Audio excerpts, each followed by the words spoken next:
Okay दोस्तों, myself Vipin Kumar Dubey. I am from Mahamana Gautam Buddha polytechnic.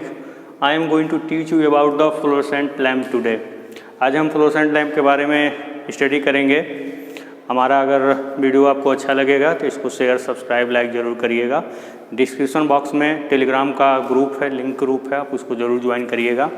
आज fluorescent lamp के बहुत इंटरेस्टिंग फैक्ट को हम जानेंगे कि आखिर ये वर्क कैसे करता है और ये कैसे प्रदीप्त होता है, कैसे एल्यूमिनेट होता है. आज हम स्टडी करेंगे. ठीक है, तो देखिए इसमें क्या क्या होता है ये मैंने बता दिया. आपने देखा ही है ट्यूबलाइट, तो अगर आपके घर में होगा तो आप उसको देखिएगा. ये कांच का ये आपका जो आपका यूटेंसिल दिख रहा है ये कांच का होता है. इसमें दो फिलामेंट होते हैं, दोनों साइड में दो फिलामेंट होते हैं. इसमें एक स्टार्टर होता है, सभी लोगों ने देखा है. इसमें दो कैपेसिटर यूज होता है. इनका फंक्शन क्या है आगे हम इसको डिस्कस करेंगे. और यहाँ पे एक चोक लगा दिया जाता है. चोक भी आपने देखा होगा, स्टार्टर भी आपने देखा होगा और ट्यूबलाइट तो देखा ही होगा. ठीक है, इसमें बेरियम ऑक्साइड का लेप होता है. फ्लोरेसेंट पाउडर होता है इसके अंदर, ताकि अधिक से अधिक जो है प्रकाश को उत्सर्जित कर सके. ठीक है, ये बेरियम ऑक्साइड का लेप होता है ताकि अधिक से अधिक एक इलेक्ट्रॉन को उत्सर्जित कर सके. ठीक है, अब फ्लोरेसेंट पाउडर जो होता है वो इसके अल्ट्रा वायलेट वेव को अपने अंदर क्या कर लेता है, एब्जॉर्ब कर लेता है फ्लोरेसेंट पाउडर. ठीक है, इसकी एक विशेषता होती है.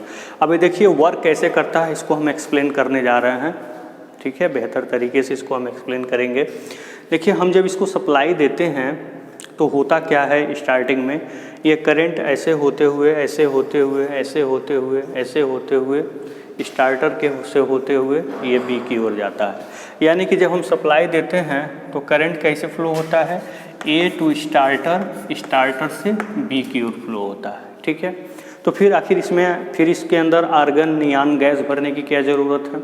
आखिर इसके अंदर गैस तो भरने की क्या ज़रूरत है जब सप्लाई बाहर से जा रही है. तो देखिए उसका कारण क्या है, मैं आपको अच्छे तरीके से सारा फंक्शन बिल्कुल क्लियर होगा, किसका क्या काम है, क्यों है, सब कुछ बिल्कुल क्लियर होगा. ठीक है, यहाँ पे होता क्या है, जब करंट ऐसे होकर के फ्लो होकर के जब आगे बढ़ती है तो ये स्टार्टर जो होता है दो प्रकार का होता है. थर्मल टाइप होता है, ग्लो टाइप होता है, आप जो भी चाहें यूज कर सकते हैं. ठीक है, इसमें बाई मेटेलिक स्ट्रिप होती है, पत्ती जिसको हम कहते हैं. उसकी एक विशेषता होती है, जब उसकी हीट होता है वो पत्ती तो अपने आप जो है अपने स्थान से अलग हो जाता है. जैसे मान लीजिए ऐसे कनेक्शन है. ठीक है, ऐसे कनेक्शन है, जब ये पत्ती हीट होगी तो अपने आप ऐसे हो जाएगी, यानी कि सर्किट डिस्कनेक्ट हो जाएगा. देखिएगा जो आपका ये इलेक्ट्रिक का वो जो होता है प्रेस होता है, इलेक्ट्रिक प्रेस जो होता है, उससे आप कपड़ा प्रेस करते हैं तो आप देखते हैं जब वो एक लिमिट से हीट ज़्यादा होता है तो ऑटोमेटिक वो पत्ती क्या होती है, वो मुड़ जाती है, सप्लाई कट हो जाता है, प्रेस ऑफ हो जाता है. आप देखे होंगे घर पे उसी तरह का ये पत्ती होता है. जिसमें हीट ज़्यादा होती है तो ये सप्लाई को क्या कर देता है, डिस्कनेक्ट कर देता है. अब सप्लाई डिस्कनेक्ट होने से सप्लाई ऑफ हो जानी चाहिए, ट्यूबलाइट तो बुझ जाना चाहिए, लेकिन ऐसा नहीं होता है. क्यों नहीं होता है, अब ध्यान से समझिए कि जैसे ही सप्लाई ये कट करता है अचानक सर्किट में करंट चेंज हो जाता है. ठीक है, अचानक सर्किट में क्या होता है, करंट में बहुत भयंकर परिवर्तन होता है. करंट तो फ्लो ही हो रहा है, 1 एम्पियर 2 एम्पियर जो भी है फ्लो तो हो ही रहा है, और फ्लो हो रहा है ऑटोमेटिक. सर्किट ऑफ होने से क्या हुआ, उस करंट जो फ्लो हो रहा है सर्किट उसमें बहुत ज़्यादा चेंज हो गया.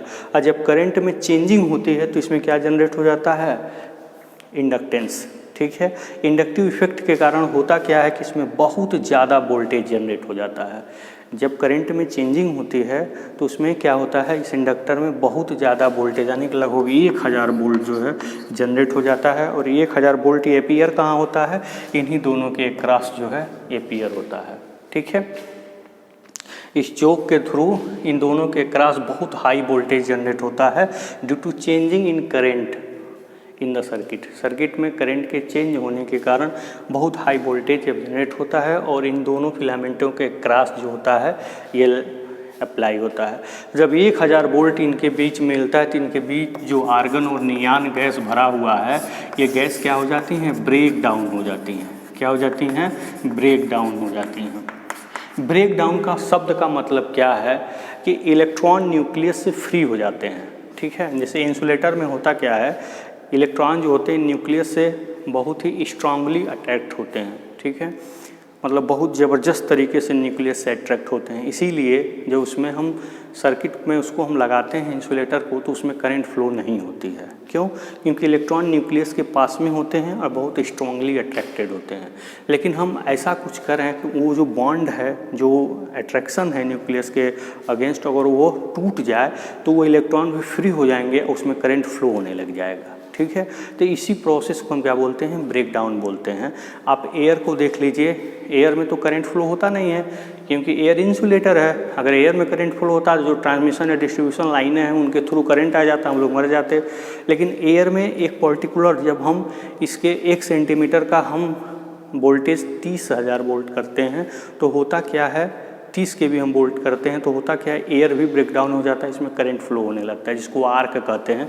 आप देखे होंगे कि आर्क वेल्डिंग में एयर में ही करंट फ्लो होती है। ठीक है, क्योंकि बहुत हाई वोल्टेज करेंगे तो इलेक्ट्रॉन न्यूक्लियस से क्या हो जाएंगे, दूर हो जाएंगे और करंट फ्लो करवाने लगेंगे, बस उनका यही काम है।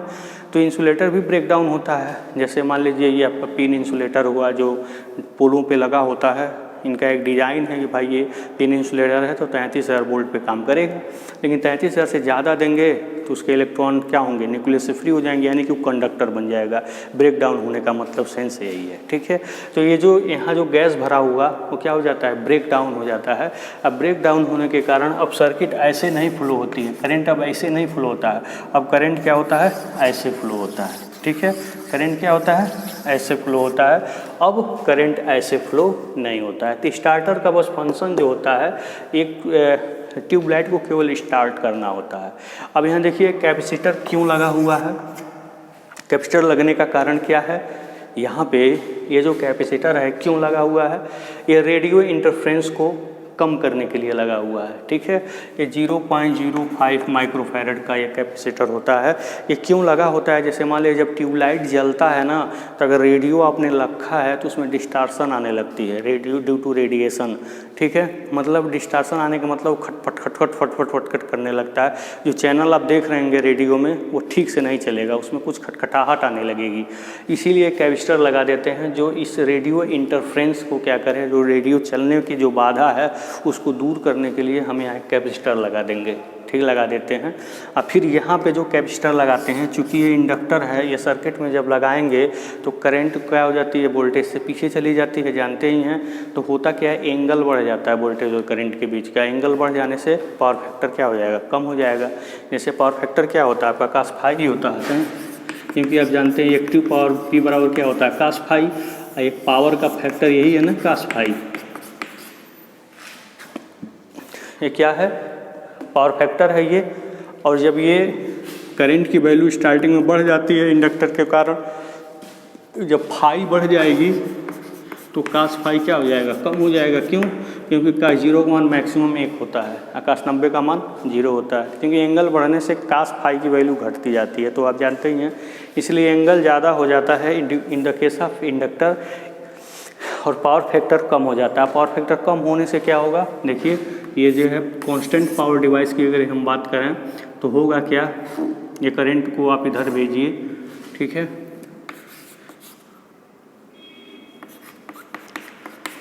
ऐसे लिख सकते हैं ना, बी अपन वी आई को इधर भेज दिए हमने।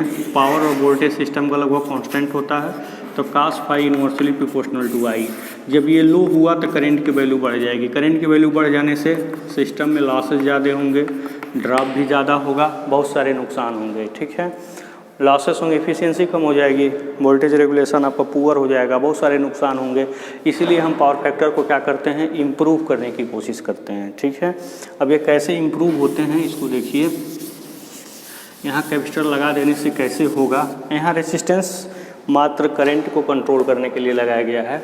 यहाँ देखिए, मान लीजिए कोई इंडक्टिव लोड है। इंडक्टिव लोड का मतलब मोटर ही समझ लीजिए, ज़्यादातर इंडस्ट्री में मोटर ही यूज होते हैं, इंडक्टर लोड ज़्यादा होता है तो उसको लगा दिए। ठीक है, मान लीजिए आपने क्या किया, इसके पैरेलली कैपेसिटर यहाँ लगा दीजिए, चाहे यहाँ लगा दीजिए, आपने कैपेसिटर लगा दिया। तो होता क्या है, देखिए आपने मान लीजिए कैपेसिटर नहीं लगाया तो करंट पीछे चली जाएगी। या पूरा 90 नहीं हो रहा है क्योंकि कुछ रेसिस्टेंस भी होता है, प्योर इंडक्टर नहीं होता है लोड में। ठीक है, इसलिए कम ही करंट ये लैग करेगी। ठीक है, तो जब यहाँ एंगल ये बढ़ जाएगा, पावर फाई कास फाई कम हो जाएगा, जाहिर सी बात है। लेकिन जब कैपेसिटर लगाएंगे तो अब जो करंट फ्लो होगी IL और IC का क्या होगी, रिजल्टेंट होगी। ठीक है, ये आपका LC पैरेलल सर्किट हो गया, RLC पैरेलल सर्किट। अब जो रिजल्टेंट होगी वो इनके बीच में फ्लो होगी I, तो इनके बीच में हो गया। ठीक है, अब इसको मिला दीजिए ऐसे। ठीक है, तो ये आपका क्या बन गया, पैरेललोग्राम बन गया, समांतर चतुर्भुज बन गया। अब हम एंगल, ये आपका मेन करंट है I, अब एंगल इस एंगल को न लेकर के अब हम इस एंगल को लेंगे। ये φ1 था तो इसको मान लीजिए φ2। अभी देखिए ये एंगल कम हो गया ना, जब आपका एंगल जो है कम हो जाएगा तो cos φ2 क्या हो जाएगा, बढ़ जाएगा। तो इस प्रकार से एंगल कम होने से पावर फैक्टर क्या हो गया, बढ़ गया, करंट की वैल्यू कम हो जाएगी, इससे लॉसेस ड्रॉप, इफिशियंसी, रेगुलेशन सब कुछ क्या हो जाएगा, बेस्ट हो जाएगा। इसलिए हम इंडस्ट्री में पावर फैक्टर को क्या करते हैं, हमेशा इम्प्रूव करने के बारे में सोचते हैं। ठीक है, हमेशा याद रखिएगा, कैपेसिटर लीडिंग रिएक्टिव पावर को एब्जॉर्ब करता है और लैगिंग रिएक्टिव पावर को डिलीवर करता है। In the opposite of, in the case of inductor भी यही काम करता है। ठीक है, इस बात का विशेष ध्यान दीजिएगा। इसके पर हम रिएक्टिव पावर पर भी एक वीडियो बनाएंगे, अगर आपको अच्छा लगेगा तो आप डिमांड होगी तो हम रिएक्टिव पावर पर भी एक वीडियो बनाएंगे, पावर क्या होते हैं और कैसे इनको कैटेगराइज किया गया है। ठीक है, तो हमने सारी बातें आपको बता दिया। इसमें एक बार और आप समझ सकते हैं इन सारी चीज़ों को। इसमें आपका 2 फिलामेंट दिख रहा है, कांच का ये यूटेंसिल दिख रहा है, कांच का बर्तन दिख रहा है, और इसमें बेलनाकार, इसमें आर्गन नियान गैस भरी होती है। स्टार्टिंग में जैसे हम सप्लाई देते हैं, स्टार्टर के थ्रू करंट फ्लो होती है, स्टार्टर की पत्ती मुड़ जाती है टेम्परेचर के हीट होने के बाद। सर्किट में अचानक करंट में परिवर्तन होता है due to high inductive coil, high inductance के कारण हाई वोल्टेज जनरेट हो जाता है। ठीक है, जैसे फार्मूला आप पढ़े होंगे, E बराबर L di/dt से, ये EMF इंडक्टेंस के कारण हाईली इंडक्टेंस करंट चेंजिंग हो रहा है टाइम के रिस्पेक्ट में। L है, ये है, तीन दोनों के मल्टीप्लिकेशन से EMF ज़्यादा इंड्यूस्ड हो जाता है, कितना, 1000 वोल्ट के आसपास, जिससे जो यहाँ पे हमने गैस भरा है वो गैस क्या हो जाती है, ब्रेक डाउन हो जाती है। अब ब्रेक डाउन हो जाती है तो करंट अब ऐसे ना फ्लो हो करके ऐसे फ्लो होती है, ऐसे फ्लो होने लगती है सर्किट में। ठीक है, तो जब सर्किट क्लोज पाथ मिल जाता है तो 1000 ना होकर के 110 वोल्ट हो जाता है। कितना हो जाता है, 110 वोल्ट हो जाता है। ये करंट को बढ़ने से भी रोकता है, ये करंट को लिमिट भी करता है। तो ज़्यादातर एग्जाम में पूछता है चोक के फंक्शन क्या क्या हैं, किसमें, ट्यूबलाइट में। एक चीज़ सबसे इम्पोर्टेंट हम आपको बता दें, इसमें एक स्ट्रोस्कोपिक इफेक्ट होता है। इसका क्या मतलब होता है, स्ट्रोस्कोपिक इफेक्ट का मतलब क्या होता है कि जब इंडस्ट्री में हम ट्यूबलाइट को लगा देते हैं, प्रकाश देता है ट्यूबलाइट, तो कभी कभी ऐसा होता है कि हमें मशीनें उल्टी दिखने लगती हैं, उल्टा चलते हुए दिखते हैं। ठीक है, या कोई भी इमेज होता है वो एक से अधिक दिखने लगता है, एपीरियंस होता है, मल्टी इमेज एपीरियंस होने लगता है, एक से अधिक दिखने लगता है। यही सब प्रॉब्लम होती है, इसको हम स्ट्रोस्कोपिक इफेक्ट करते हैं, इसीलिए इसका प्रयोग हम इंडस्ट्री में नहीं करते हैं। ठीक है, तो आज के लिए बस इतना ही। हमारी नेक्स्ट अपडेट्स के लिए चैनल को शेयर सब्सक्राइब जरूर करिए। ओके, धन्यवाद।